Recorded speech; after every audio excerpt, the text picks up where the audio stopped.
네, 반갑습니다. 제1차 원내대책회의를 시작하겠습니다. 박찬대 원내대표의 발언으로 시작하겠습니다. 예, 오늘 제1차 원내대책회의입니다. 비공개 회의에서도 제가 말씀드렸는데 굉장히 심오한 뜻이 있습니다. 오늘이 1차인데 예, 예, 제가 일 많이 해야 되겠죠? 예, 제가 알찬데 소리는 들어봤는데 1차인데가 돼서 정말 일하는 민주당, 실천하는 개혁국회 만들어야겠다는 생각이 듭니다. 오늘은 제22대 국회 첫 번째 원내대책회의입니다. 정치란 국민의 눈물을 닦아주는 것이라고 했습니다. 그런데 어떤 정치는 국민이 눈물을 더 흘리게 만듭니다. 지금 윤석열 국민의힘 정권의 정치 어떻습니까? 눈물을 닦기는커녕 우리 국민의 눈에서 피눈물 나게 만들고 있습니다. 고금리, 고물가가 지속되면서 한계 상황에 내몰린 자영업자와 소상공인들의 고통을 외면하고 전세 사기 피해를 당한 청년들의 고통을 외면하고 억울한 죽음의 진실을 은폐하는 나쁜 정치로 국민을 울리고 있습니다. 우는 사람 울지 말라고 더 세게 때리는 것은 정치가 아니고 폭력입니다. 국민이 겪는 아픔을 공감하기는커녕 권력을 지키기에 급급한 이 정권의 비정함과 무도함을 이제는 끝내야 합니다. 제22대 국회에서 민주당이 국민의 눈물을 닦아드리겠습니다.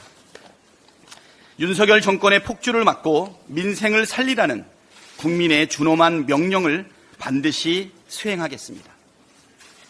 즐거워하는 자들과 함께 즐거워하고 우는 자들과 함께 울겠습니다. 내일 국회의장 선출을 위한 22대 국회 첫 본회의가 열립니다. 국회법이 정한 원구성 마감 시한이 다가오는데 국민의힘은 관례 운운하면서 아직까지도 협상을 지연하고 회피하고 있습니다. 평소에는 법과 원칙을 좋아하는 국민의힘이 왜 원구성 협상에서는 관례 타령을 하며 생떼를 쓰는 것입니까? 추경호 국민의힘 원내대표는 원구성 협상에 진척이 없어 답답하다고 하시는데 진척이 없는 이유가 뭔지 본인께서 잘 아실 거라고 생각합니다. 원구성 논의가 진행된 지난 3주 동안 국민의힘이 협상안이라도 내놓은 적이 있었습니까? 총선 민심을 부정하고 국민의 뜻을 거스르면서 그저 시간만 질질 끌어오지 않았습니까? 거듭 말씀드립니다. 국민의 염원과 법을 무시하는 관례가 절대 지켜야 할 원칙이 될 수는 없습니다. 국민의힘은 관례 타령할 게 아니라 지금 당장이라도 안을 준비해서 오십시오. 문 활짝 열어놓고 기다리겠습니다. 이제 대화할 시간도 타협할 시간도 얼마 남지 않았습니다. 국회법이 관례보다 더 중요합니다. 그리고 더 우선입니다. 9.19 남북 군사합의 전면 효력 정지 안건이 오늘 국무회의에 상정된다고 합니다. 대북 확성기 방송을 개시하겠다는 이야기도 들립니다. 문제를 해결하기보다 한반도의 긴장을 높여 정권이 처한 위기를 모면하려는 나쁜 대책입니다. 우물풍선을 보낸 북한의 행태도 비판받아 마땅하지만 이 문제에 대한 윤석열 정부의 대응은 정말 유치하고 졸렬합니다. 강대강 대결로 한반도에서 긴장을 높이는 것이 문제 해결 방법이 될 수도 없고 가뜩이나 어려운 경제 상황에 도움이 될 리는 만무합니다. 지난해 북한의 파기 선언으로 이미 무력화된 군사합의 효력 정지가 어떤 실익이 있는지도 의문이고 우리 스스로 군사합의를 파기함으로써 얻는 실익이 무엇인지도 의문입니다. 휴전선 인근에서 고사포탄이 날아다니던 시절로 되돌아가자는 말입니까? 긴장이 격화되고 무력 충돌이 벌어지면 그 후과는 어떻게 감당할 것입니까? 지난 2년 안보는 안 보인다는 윤석열 정권의 지탄받는 무능한 대북 정책으로 우리 국민들은 불안에 떨고 있습니다. 얼차려 봤다 숨진 훈련병의 연결식이 열리는 날 맥주 파티를 벌이며 어퍼컷 날리던 윤석열 대통령이 진짜 안보에 관심이 있기나 한 것인지 국민들은 냉정하게 묻고 있습니다. 지금은 긴장을 높이는 것이 아니라 긴장을 완화할 남북 대화 재개와 한반도 평화를 지킬 유연한 외교가 중요한 시점이라는 점을 상기하기 바랍니다. 네, 다음으로 진성준 정책위 의장의 발언이 있겠습니다. 윤석열 정부가 역대급 릴레이 세수 펑크에도 아랑곳하지 않고 부자 감세를 밀어붙이고 있습니다. 지난 5월 31일 기획재정부의 발표에 따르면 올해 4월까지 국세 수입은 125조 6천억 원에 그쳤습니다. 세수 결손이 56조 원이나 발생했던 지난해보다도 8조 4천억 원이나 줄었습니다. 앞으로 남은 기간 작년만큼 세수가 거친다고 해도 31조 원가량의 세수 결손이 예상된다고 합니다. 특히 법인세는 12조 9천억 원이나 줄었습니다. 지난해 대비 무려 35.9%가 감소한 것입니다. 정부의 감세 정책에 더해서 기업 실적마저 곤두박질 쳤기 때문입니다. 올해 1분기 기준으로 정부가 한국은행으로부터 빌려 쓴 차입금만 32조 5천억 원에 달합니다. 작년에는 117조 원을 빌려 썼습니다. 이렇게 나라 곳간이 거덜나는데도 윤석열 정권은 부자 감세만 외치고 있습니다.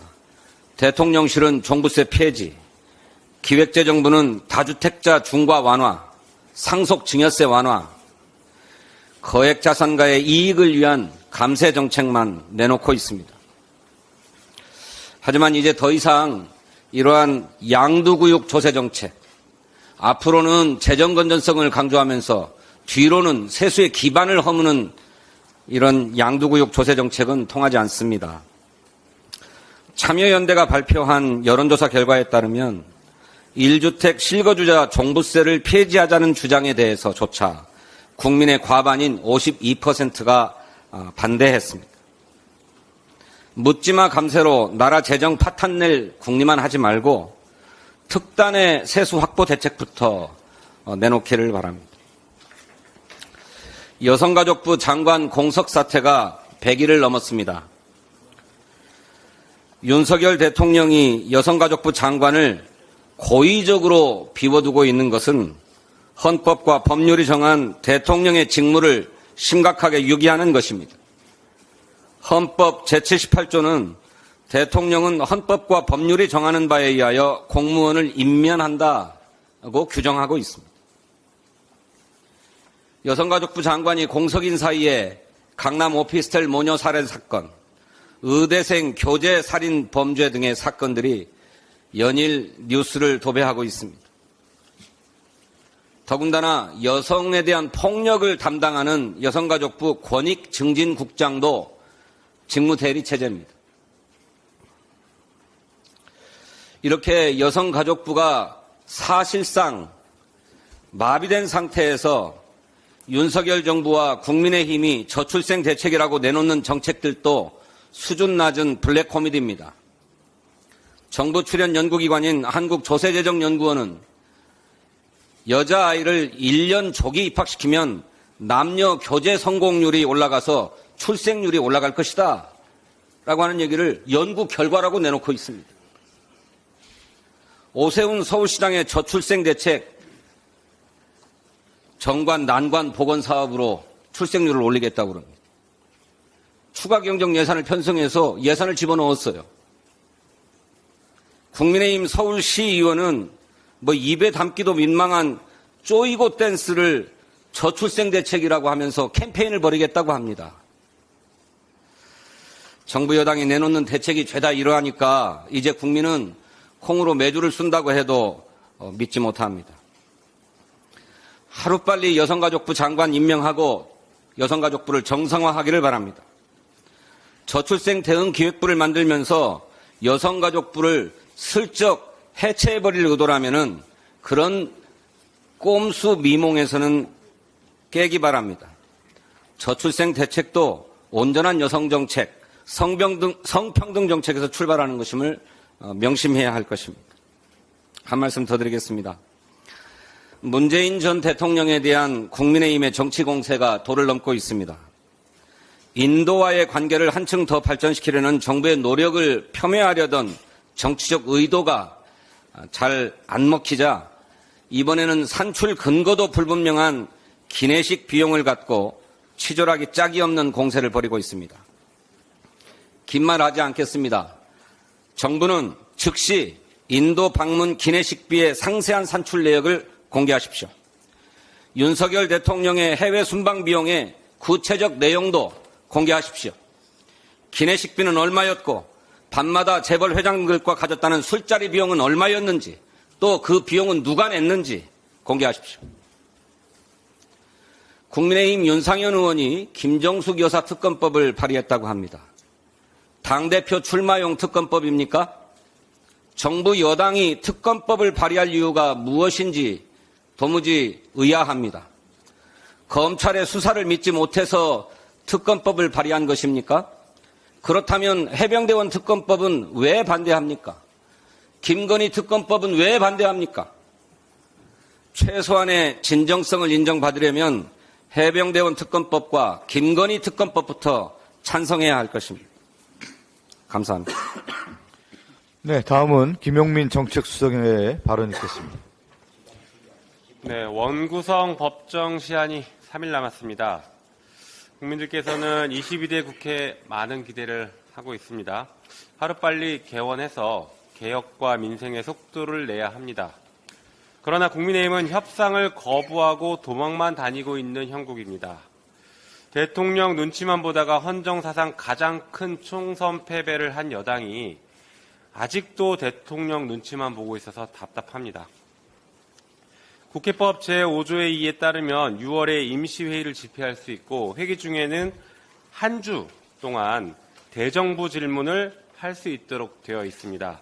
그런데 국민의힘의 원구성 협상 거부와 시간 끌기로 임시회 운영이 늦어지게 되면 국난 극복을 위한 대정부 질문도 할 수 없는 상황에 놓이게 됩니다.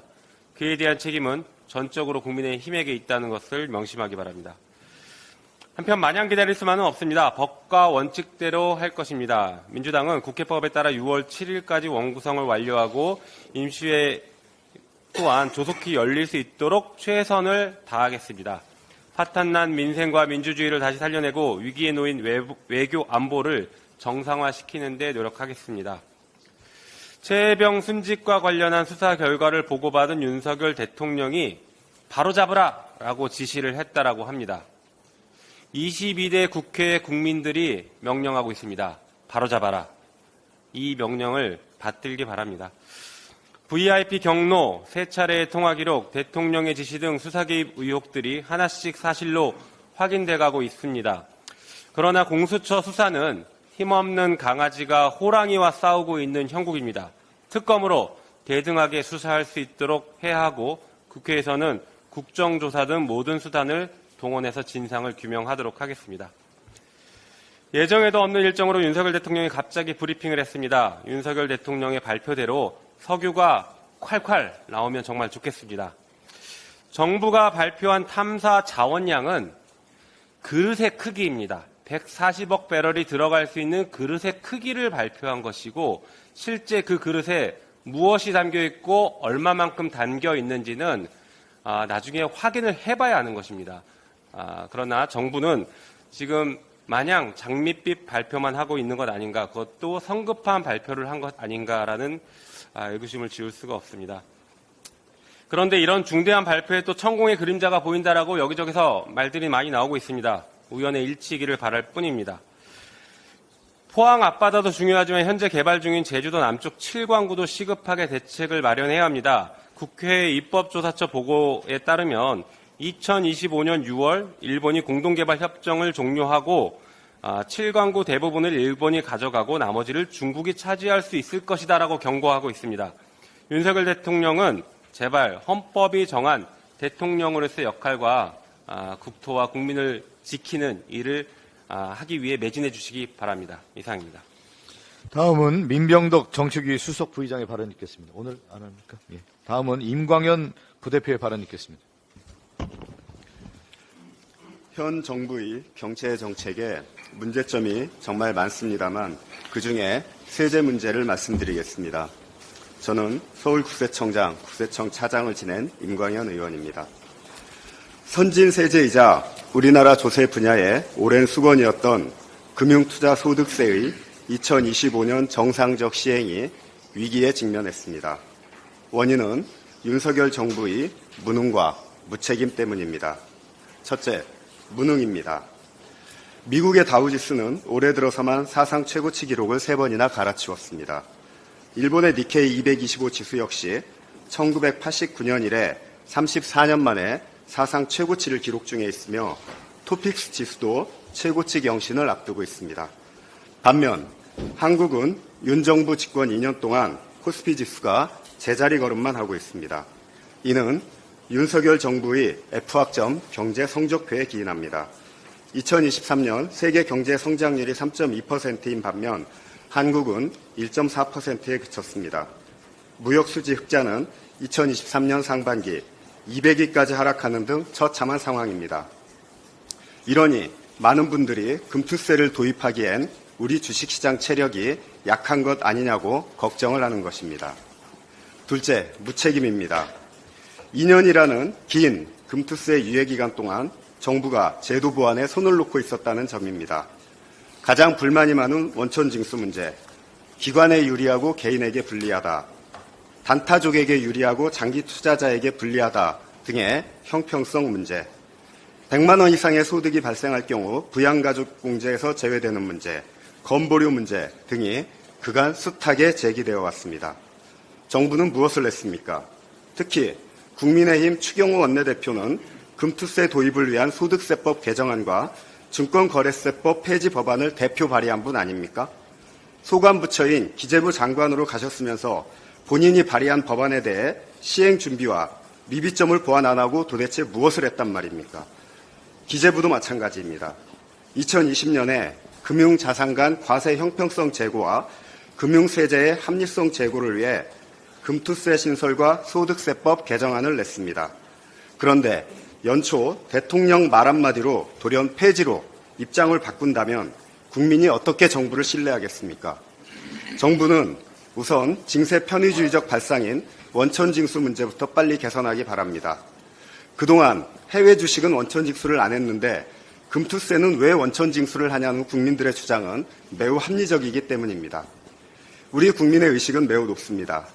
여야 합의로 이루어진 금투세가 문제 제기만 하면 무조건 백지화하는 윤 정부의 제2의 양평고속도로가 되는 것을 국민들은 원치 않을 것입니다.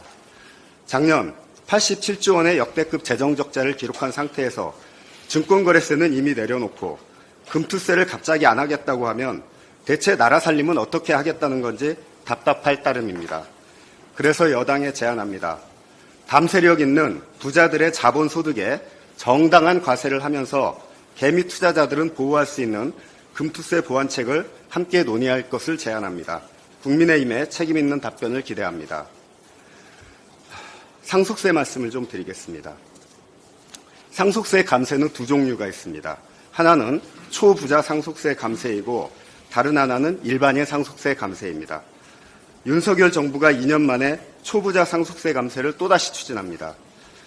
가업상속공제 대상 한도를 확대하고 최대 주주 주식의 20% 할증 평가를 폐지한다고 합니다.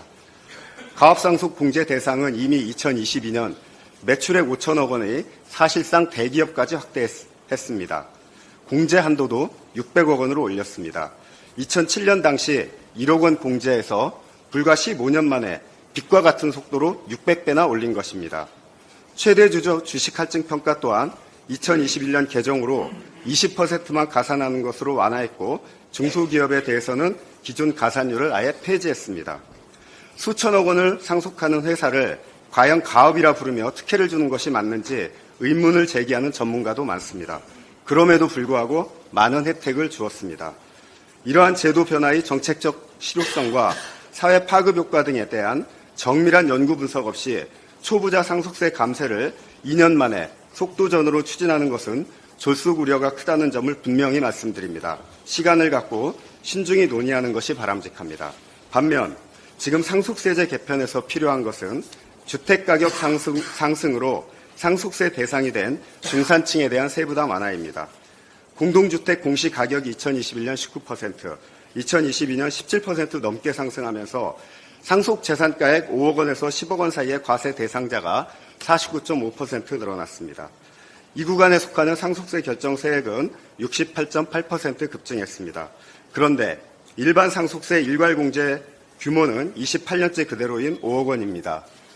정부가 추진하는 초부자 상속세 감세보다 집값이 올라 상속세 대상이 된 중산층의 세부담을 합리적으로 미세 조정하는 것이 우선되어야 할 것입니다. 향후 중산층 상속세 대상자가 계속 증가할 것으로 예상되는 상황에서 이들 가구의 세부담을 합리적으로 조정해주는 상속세법 개정안을 검토하겠습니다. 5월 말 각 정부 부처의 예산 요구서가 기획재정부에 제출되었습니다. 정부 부처의 1차 예산 편성에 대하여 대통령실이 앞장서 고강도 지출 구조 조정을 긴급 지시했다고 합니다. 기획재정부와 정부 부처는 윤 대통령과 대통령실의 입만 보고 예산을 편성할 것이 아니라 국민들의 목소리를 듣고 서민과 중산층이 겪고 있는 경제적 어려움을 타개하기 위한 예산 편성을 해야 합니다. 특히 소상공인 민생경제와 지역경제 활성화를 위해 지역화폐 국비 지원 예산의 대폭 상향을 촉구합니다. 민주당은 정부의 예산안 편성 단계부터 오로지 국민만 바라보고 국민의 목소리가 반영되는 예산 편성이 이루어지도록 지켜볼 것입니다. 마지막으로 함재봉 교수는 정치란 무엇인가라는 저서에서 경제는 경제인들에게 맡기고 정치인들은 정치를 하라고 했습니다. 그래서 대통령께 고언을 드립니다. 지금 경제정책의 난맥이 대통령의 말 한마디에서 비롯되는 경우가 많습니다. 대통령께서는 경제 관여를 자제하시고 전문가인 경제관료에게 맡기십시오. 이상입니다. 네, 다음으로 안태준 부대표의 발언 있겠습니다. 더불어민주당 원내 부대표 경기 광주시을 출신 국회의원 안태준입니다. 국민의힘이 최근 워크숍을 개최했습니다. 철모르는 대통령이 총선 참패에 대한 반성과 성찰의 시간을 가져도 모자랄 판에 술판을 권했다고 합니다. 참으로 답답합니다. 하지만 다행히 국민의힘 1호 법안이 같이 논의됐답니다. 저출생 대응과 민생 살리기, 미래산업 육성, 지역균형 발전, 의료개혁 등을 담은 5대 분야 패키지 법안을 1호 법안으로 정했다고 합니다. 그 취지에 대단히 공감합니다. 그렇다면 이제부터 국회법에 따라서 원구성을 완료하고 시급한 민생 법안부터 처리해 나갈 것을 제안합니다. 국회법에 따르면 6월 7일까지 상임위를 포함한 원구성을 마무리해야 합니다. 법이 정한 대로 원구성을 마무리해서 하루빨리 민생 회복에 대한 논의를 시작합시다. 그래서 민생 법안들을 속도감 있게 처리합시다. 이번만큼은 국회가 스스로 만든 법을 잘 지키는 모습을 국민께 보여드려야 할 것입니다. 어제 참으로 기쁜 날입니다. 우리나라가 산유국이 될 수도 있다는 희망을 가진 날입니다. 그런데 언론들이나 해외의 반응은 참으로 딱하고 답답하기도 합니다. 그렇지만 환영할 만한 일입니다. 다만 짚고 넘어가야 할 부분이 한두 가지가 아닙니다. 어제 대통령의 발표는 10분 전까지도 관계 부처에서도 전혀 모르는 가운데 진행됐다고 합니다. 사실상 아무도 몰랐다는 얘기입니다. 정확한 매장량이나 사업상을 확인하기도 전에 특히 20%의 가능성에 근거해서 5천억이나 6천억 정도에 되는 혈세를 쏟아 부어야 하는 일입니다. 대통령이 브리핑을 통해서 국민적 관심을 딴 데로 돌리고 최근 급락한 지지율을 만회하고자 하는 지지율 올리기용 정치쇼는 혹시 아닙니까? 또 이를 수천억이 드는 사업예산 확보의 동력으로 삼으려는 정부의 얄팍한 술수는 아니기를 바랍니다. 과거 박정희 대통령도 동해 유전을 발표했지만 1년 만에 사업성이 없는 것으로 확인되면서 사업이 무산됐습니다. 그야말로 희망 고문이었습니다. 더불어 생각해 볼 점은 기후환경 위기 시대에 세계적으로 석유가스전 개발을 중단하는 추세에 있는데 이런 추세에도 어긋난다는 것입니다. 정부의 발표대로라면 2060년 이후까지도 화석연료를 채굴하게 되는데 이것은 법률로 규정한 2050년 탄소 중립 규정을 포기한다는 것을 의미합니다. 최소한 기후위기 대응과 탄소 중립에 따른 화석연료 사용 감축에 대한 적절한 로드맵도 필요합니다. 또한 우리는 7광구 개발을 둘러싸고 중국, 일본 등 주변 국가와 자원전쟁을 벌이고 있습니다. 한일 공동개발구역 협정은 50년 동안의 유효기간으로 78년에 발효되었고 28년에 만료됩니다. 영일만 앞바다를 개발하는 일보다 어쩌면 코앞으로 다가온 7광구를 지켜내는 노력이 더 중요할 수도 있지 않겠습니까? 이것이 친일 매국 대통령이라는 오명도 벗을 수 있는 기회일 수도 있지 않겠습니까? 윤석열 대통령께 한 말씀 드립니다. 무너진 지지율을 회복하기 위해서는 이런 정치쇼가 아니라 의혹을 밝히고 민생을 챙기고 국민들의 의견을 정책에 반응하는 일이 더욱 중요합니다. 한 번의 이벤트가 아니라 진정성 있는 노력이 요구되는 때입니다. 마지막으로 최근 북한에서 날아오는 오물풍선의 위험성과 대응에 대해 말씀드리고자 합니다. 지난 5월 28일부터 다량의 오물풍선이 북한으로부터 넘어왔습니다. 약 900개의 오물풍선이 식별된 것으로 파악이 됐습니다. 일부 풍선에는 악취를 풍기는 분뇨, 거름이 있었다는 주장이 제기됐는데요. 이는 단순히 더러운 오물이 북한에서 날아온다고 치부할 문제가 아닙니다. 분뇨와 거름 등에는 가축 전염병, 병원체가 포함됐을 가능성도 있기 때문입니다. 우리나라에서 과거에 발생했던 구제액이나 아프리카 돼지열병 등 가축 질병의 유입 경로로 북한으로부터의 유입됐을 가능성을 상수로 두고 있었지 않습니까? 만약에 이러한 우려가 현실이 된다면 우리는 심각한 식량 안보의 위기, 방역의 위기, 축산업을 포함한 주변 산업의 위기 상황에 직면할 수 있습니다. 다행히 이일 밤 북한은 오물풍선 살포를 잠정 중단하겠다고 했습니다. 하지만 언제든 남쪽에서 북쪽으로 전단 살포를 실시하는 경우 더 많은 숫자의 오물풍선을 살포하겠다고 엄포를 놨습니다. 남북 대립 속의 긴장감은 당분간 계속될 것인데 대책은 도대체 뭡니까? 실익도 없는 대북전단 살포, 대북 확성기 방송을 중단하면 되는 겁니다. 실익 없는 남북의 긴장이 계속된다면 대한민국의 경제, 사회 전반에 미치는 피해는 수치로 가늠하기 어려울 정도로 커집니다. 국민의힘은 이를 빌미로 남북관계에 기름을 들이붓고 있습니다. 대통령 지지율이 20% 초반까지 떨어지니까 전국을 헤쳐나갈 방법으로 안보 불안을 자극하는 방법을 택한 것입니까? 식량안보, 방역안보 위기는 보이지도 않고 오로지 지지율 올리기에 혈안이 된 정부를 국민들이 어떻게 신뢰할 수 있겠습니까? 평화가 우선입니다. 평화가 민생이고 평화가 경제입니다. 북한을 옹호하고자 하는 것이 아닙니다. 우리 정부의 대북 정책 하나하나에 우리 국민의 생명과 재산이 달려 있습니다. 보다 신중하고 보다 실리적인 정책 결정이 필요합니다. 감사합니다. 네. 원내적인 저도 좀 한 말씀 드리겠습니다. 원구성 협상이 난항을 겪고 있는데요. 지난 5월 13일부터 원구성 협상과 관련해서 저희가 협의를 진행하면서 박찬대 대표와 함께 얘기를 나눴던 얘기가 있습니다.